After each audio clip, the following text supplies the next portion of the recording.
Are you actually serious right now? I stared at my stepdaughter Vanessa in disbelief, the words hanging between us like a physical barrier. Completely serious, she replied, arms crossed over her designer blouse. Dad would have wanted me to have the perfect wedding. And since he's not here to pay for it, the responsibility falls to you. I took a deep breath, trying to process what she was asking. Demanding, actually. My husband Richard had passed away 14 months ago after a brief but brutal battle with pancreatic cancer, leaving me to raise our twins, Max and Olivia, who had just turned 12.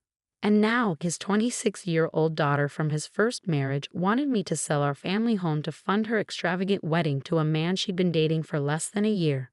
Vanessa, this house isn't just an asset. It's our home, mine and the twins. Where exactly would you expect us to live?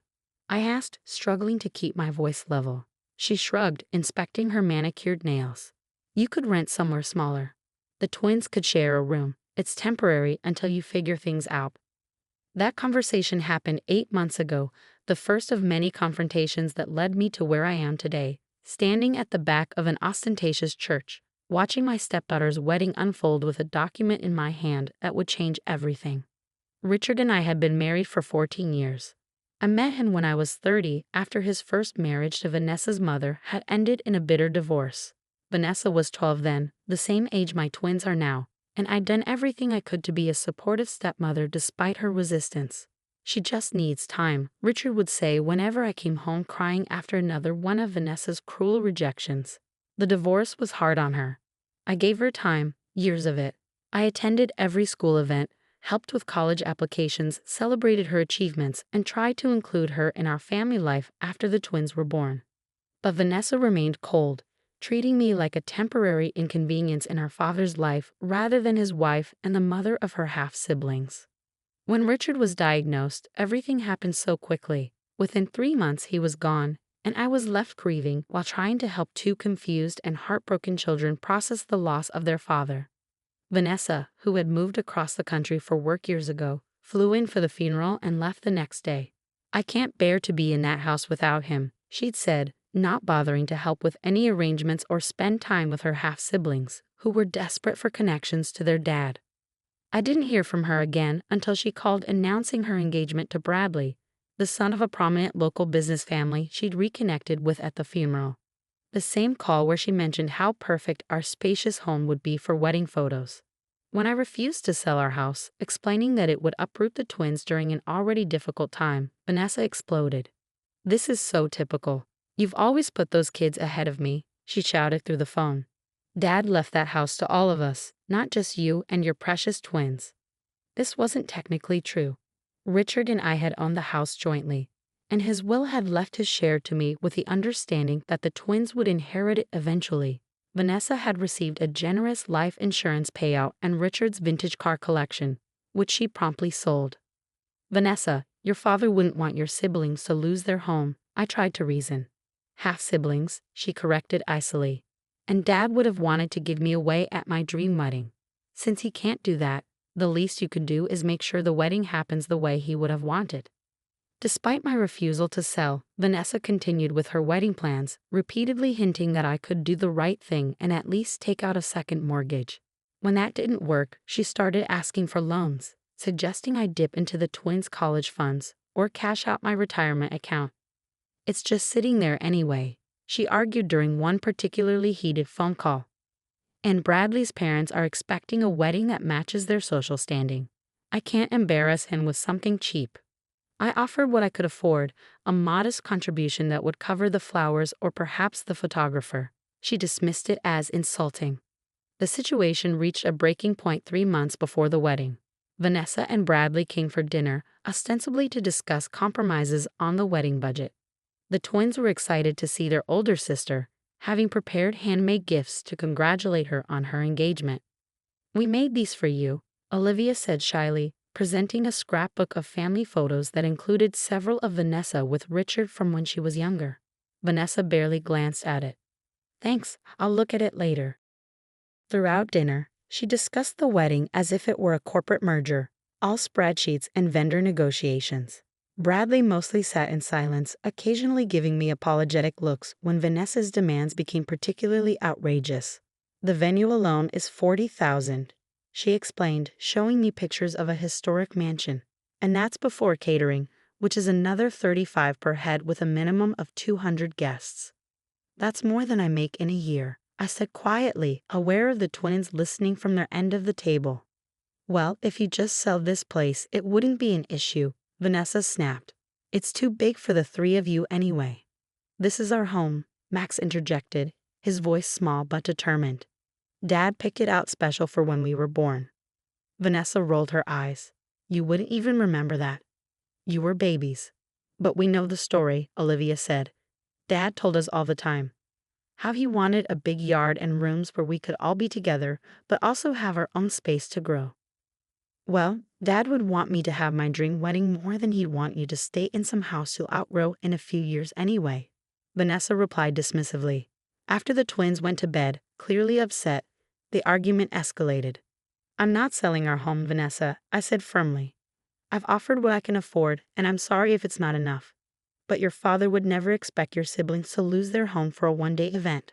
Fine, she said coldly, gathering her things. Then don't bother coming to the wedding. I don't want you there anyway, you or those two. You're not real family. Bradley looked uncomfortable. Vanessa, maybe we should. No, she cut him off. I've made my decision. If she won't help, she's not welcome. Dad would understand. With that, she stormed out, leaving Bradley to apologize awkwardly before following her. The formal invitation arrived by email the next day. A curt message stating that due to budget constraints and venue limitations, my presence and that of the minor children would no longer be accommodated at the wedding. As if we were furniture that didn't fit the floor plan.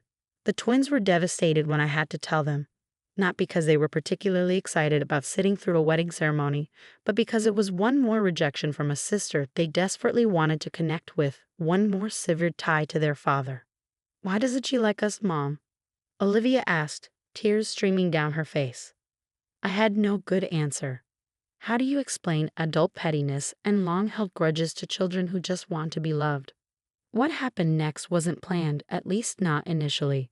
2 weeks after our invitation, I received a call from my neighbor Eleanor, a retired attorney who had been a close friend of Richard's and had helped us with various legal matters over the years.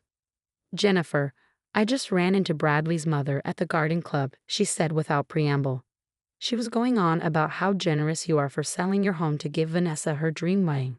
Said it was the most selfless gesture she ever heard of from a stepmother. My blood ran cold. I'm not selling our house, Eleanor, Vanessa asked, demanded. Actually, but I refused. There was a long pause. Well, that's not what she's telling Bradley's family. She told them you're closing on the sale next week, and the proceeds are her wedding gift. Bradley's mother is singing your praises all over town. After I hung up, I sat in stunned silence, trying to make sense of Vanessa's lie. Was she hoping to pressure me by creating this false narrative? Or was there something more sinister at work? On a hunch, I called our family attorney, who confirmed my fears. Vanessa had been making inquiries about the house's title and Richard's will, specifically looking for loopholes that might give her a claim to force a sale. She doesn't have legal standing, he assured me. The house is yours, but the fact that she's looking into this is concerning. That evening, after putting the twins to bed, I sat in Richard's old office, surrounded by the remnants of his life, books he'd loved, photos of our family, the worn leather chair where he'd read bedtime stories to the twins. And I made a decision. The next day, I contacted Eleanor and asked for her legal expertise on a rather unusual plan. Over the following weeks, as Vanessa's wedding approached, I executed my strategy quietly and methodically. I received no further communication from her, except a formal wedding invitation sent to Mrs. Jennifer Carson and family 3 weeks before the event. Clearly a gesture meant for Bradley's family to see rather than a genuine inclusion. I RSVP for myself only, sending a polite note that the children have prior commitments rather than mentioning they'd been explicitly uninvited previously. The day of the wedding arrived, bright and clear. I dressed carefully in a modest navy dress, arranged for my parents to watch the twins, and drove to the historic mansion Vanessa had chosen for her ceremony. The venue was exactly as extravagant as she described. Floral arrangements larger than my dining table adorned every surface, crystal chandeliers glittered overhead, and a string quartet played softly as guests in designer attire mingled in the garden. I took a seat near the back of the ceremony area, the envelope in my handbag feeling impossibly heavy. Several of Richard's relatives nodded in my direction, their expressions a mix of surprise and sympathy. They'd all received the same story about my generous gift of selling my home. The ceremony proceeded with all the pomp Vanessa had dreamed of: 6 bridesmaids in champagne silk, a custom-designed gown with a cathedral train, and vows clearly written to impress rather than express genuine emotion. As the officiant asked if anyone had reason to object to the union, I remained silent. This wasn't about stopping the wedding. It was about truth. The reception that followed was held in the mansion's grand ballroom. I waited until dinner was served and the father of the bride's speech would traditionally have occurred. In Richard's absence, Bradley's father stood to offer words of welcome to Vanessa. "We're so happy to welcome Vanessa into our family," he said, champagne glass raised, "and we're moved by the incredible sacrifice her stepmother Jennifer has made to ensure today was everything Vanessa dreamed of. Selling your family home to give your stepdaughter her perfect day. There's no greater testament to family love than that." Murmurs of approval rippled through the crowd. Vanessa's smile froze on her face as she spotted me at the back table. This clearly wasn't part of her plan.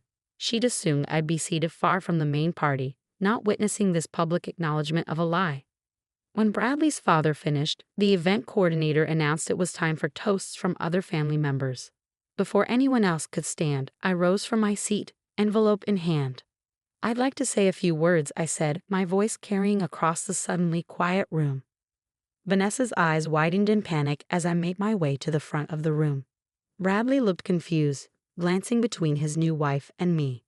For those who don't know me, I'm Jennifer Carson, Richard's widow and Vanessa's stepmother. I began, my voice steadier than I felt. "First, I want to congratulate Vanessa and Bradley on their marriage and wish them every happiness." I paused, making eye contact with Bradley's parents, who were beaming at me with approval. "I've heard there's been some confusion about a wedding gift from me," I continued. "Specifically, about the sale of our family home." Vanessa half rose from her seat, but Bradley placed a restraining hand on her arm, his expression darkening as he began to understand the implications. "I want to clarify that I have not sold my home to pay for today's celebration," I said clearly. "That home is where my children, Vanessa's half-siblings, and I still live. It's the home Richard and I built together, where we raised our family, and where his memory lives on in every room." The room had gone completely silent. Bradley's mother's smile had faded to confusion. "However," I continued, opening the envelope I'd brought, "I did make a decision about property recently. Richard owned a vacation cabin in the mountains that was separate from our primary residence. He and I spent our honeymoon there, and we took the twins there every summer. It was his special place." I withdrew the document from the envelope. "I've decided that this property should benefit all of Richard's children. So while I haven't sold our family home, I have transferred ownership of the cabin to a trust." Vanessa's expression shifted from panic to calculation, clearly assuming the trust would benefit her financially. "This trust," I continued, "will maintain the property as a retreat for families dealing with childhood grief and loss.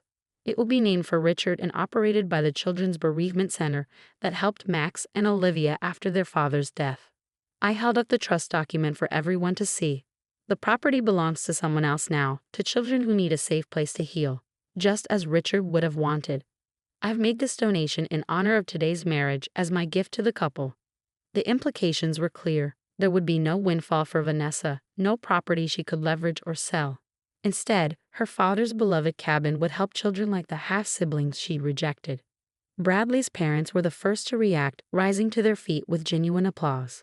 Others joined, perhaps not fully understanding the subtext but appreciating the charitable gesture. Bradley himself looked relieved, as if a weight had been lifted.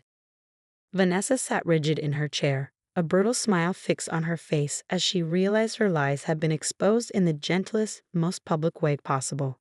After returning to my seat, I stayed only long enough to finish my meal and accept genuine thanks from Bradley's parents, who seemed oblivious to the tension between Vanessa and me.